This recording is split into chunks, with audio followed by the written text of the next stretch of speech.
Hi everyone, Kat here. Okay, so today I'm going to be doing a review for you guys. It's the Maybelline Dream Smooth Mousse Foundation. This is the packaging here. It flips off there. It has a little sponge here. I haven't actually used the sponge because I just don't like sponges. And then you screw it off, and then that's the actual packaging. It has 14 grams of product in this pan. The colour I have is 110 Ivory, so that's the absolute lightest shade, and I find that the lightest shade on Maybelline always seems to work really well for me, so it was actually a really perfect colour match for my skin. Basically, I use a flat top buffing brush like this, a damp one. I normally spray it with my La Roche-Posay thermal spring water. You don't have to use any sort of fancy little spray water, you can just run under the tap and wring it out. I just use it because it's on my table and it's just handy instead of running off to the bathroom. So yeah, basically just swirl it in there and then buff it into the skin. The consistency of this is a really gorgeous moisturizing cream. If you have very oily skin, I would not recommend it unless you really want to set it with a powder. I have combination oily skin and dry patches, which is just great. I still do get oily, but I do tend to get sort of dry skin lately. I think it's because the weather's getting a bit colder as well. That's contributed to me getting a bit drier lately. But I found with this one, it works really well at just concealing everything. It has, I would say, a medium to full coverage, and it leaves your skin looking sort of not too like glowy or anything, but definitely it's not a matte finish at all. If you want to bring it to a matte finish, just powder it down and you'll be fine. It doesn't cling to any dry spots. It goes on smoothly and I absolutely love it. It's my absolute favorite foundation ever. One thing, unfortunately, with this, it did break me out like a lot, so that is a bit of a bummer for me, unfortunately. So I haven't had such a bad breakout in so long. I thought I wasn't sure if it was causing my breakouts at first. When I used it, I got all these really big pimples like all along here, and I thought maybe it's hormones, and so I gave it, you know, a week, and it's sort of, my skin had just sort of cleared up, and then I used it again, and then again, bam, all these really bad pimples, and it was worse this time, and I was thinking, oh my god.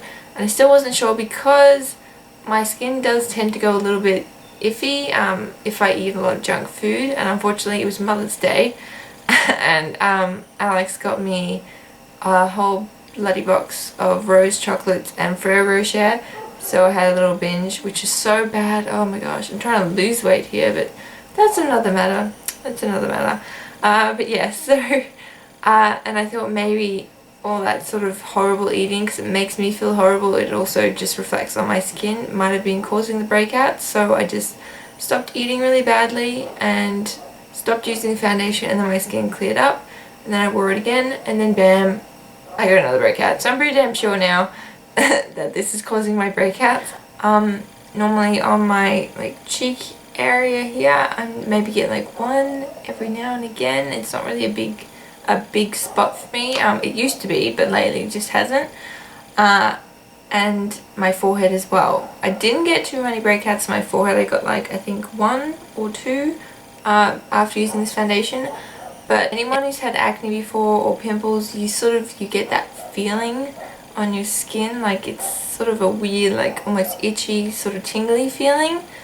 And that normally means like there's a pimple forming there, and when I use this I start to have that feeling on my face and I think, oh no. So I wore this and I went out to lunch to Sizzlers with my mum and my sister and Henry for her birthday, for my mum's birthday, and my skin was really good that morning, and then in the afternoon, like during the day I could feel that, and then in the afternoon I came home, and on the drive home, as sort of the sun was setting, I could see the sunlight and I could see all these bumps on my face, and I was just mortified, thinking, what is going on, what has happened?